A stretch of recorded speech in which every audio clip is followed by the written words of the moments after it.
Now that our increases and decreases are finished, we're ready to do section F, which is the long stitch again, but it's on the opposite bed. So it's going to be CX on the back and on the front. Remember, always if the first set of letters is the back bed. So basically, the front bed is going to knit every single row, and the back bed is going to knit every other row. Okay? Okay, we are ready to start section F, so we're going to change colors. We're going to put our row counter on 0. Now we want the back bed to be on CX this time instead of N, and we want our front bed to be on N, and we are going to knit 30 rows in the long stitch.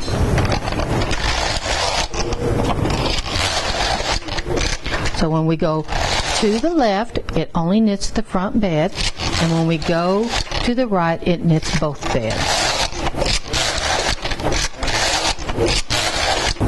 Now we're ready to start the section G, which is the half fisherman rib. What we're going to do is we're going to put the back lock on EX and the front lock on N, which means the front lock will knit always, and the back lock will knit one row, and it will hold stitches one row, so every other row it'll have 2 stitches on it to give that nice extra little fluff. We're going to do that for 40 rows, and then we're going to reverse it and do N on the back bed and EX on the front bed, and then we're going to knit 40 more rows for a total of 80 rows. So when you get through, you should have a piece that looks like this. If we can bring that in, how well, I don't. You could see it better on the book than you can here, but there is a definite line. There we go. So you can see it looks like you got a line drawn. That's when you switch on the beds from the EXs.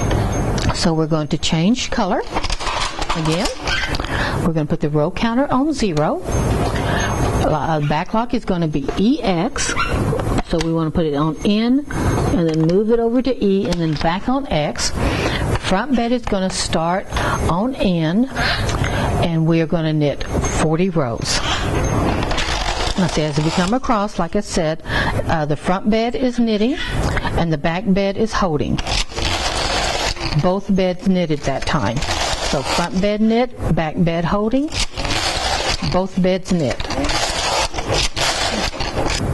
Okay, we've completed the 40 rows, so now we're going to move the front bed to EX and the back bed to the N, and we're going to knit 40 more rows for a total of 80. We're going to come across, and now we can see that the front bed knitted and the back bed held because it's on EX. I got reminded to explain to you why I do this. What I do is I just give the yarn a little tension. When I feel it hit, then I release. That helps keep you from getting those loops on this side, because you got good tension on the right side of your machine, but not always so much on the left side. So over the years, I just developed the habit of just grabbing the yarn, giving it a little tension, and once I feel it release, grab the yarn, then I release it.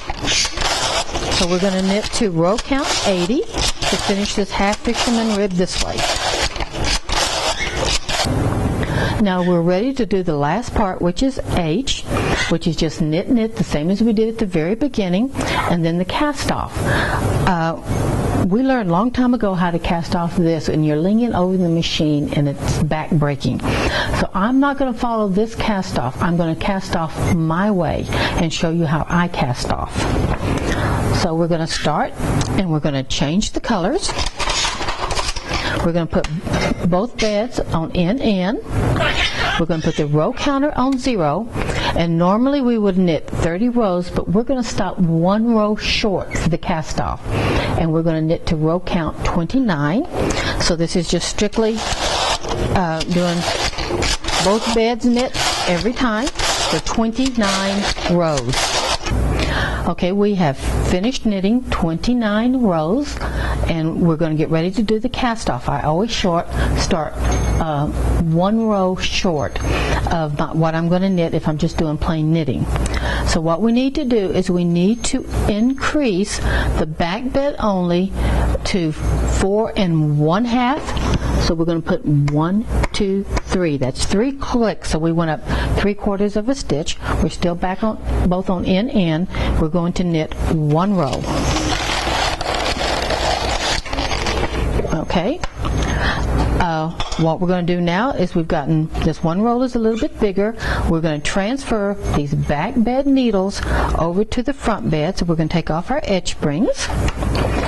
Now I'm going to show you another little trick that I do. Here's my visual. I take my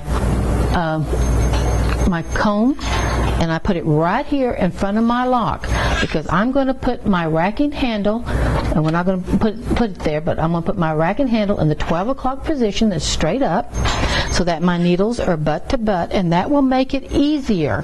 The butt of the needles will be head to head, and that will make it easier to transfer over.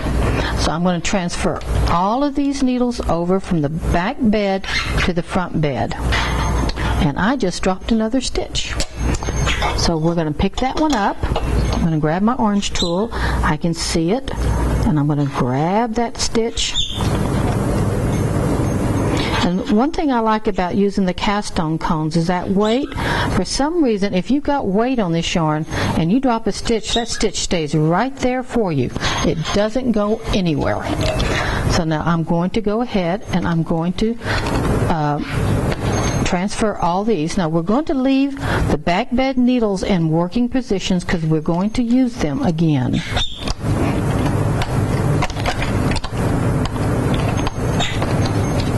Now I could use my transfer carriage, but we're not ready for that lesson yet, so I'm going to do this by hand, just like a beginner would who doesn't know how to use the transfer carriage.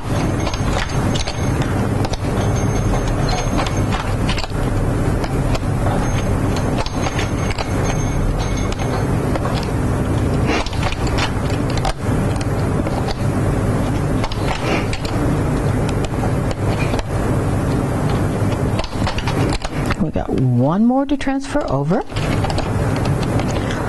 Okay, now I'm going to make sure that my needles, my empty needles that on the back bed are back into work position, Now it doesn't matter if I have 1 or 2 extra needles going off to the left. It doesn't, on the back bed only, it doesn't matter. We're going to put this racking handle back into the 6 o'clock position. And I thought I did. I got 1 too many needles open.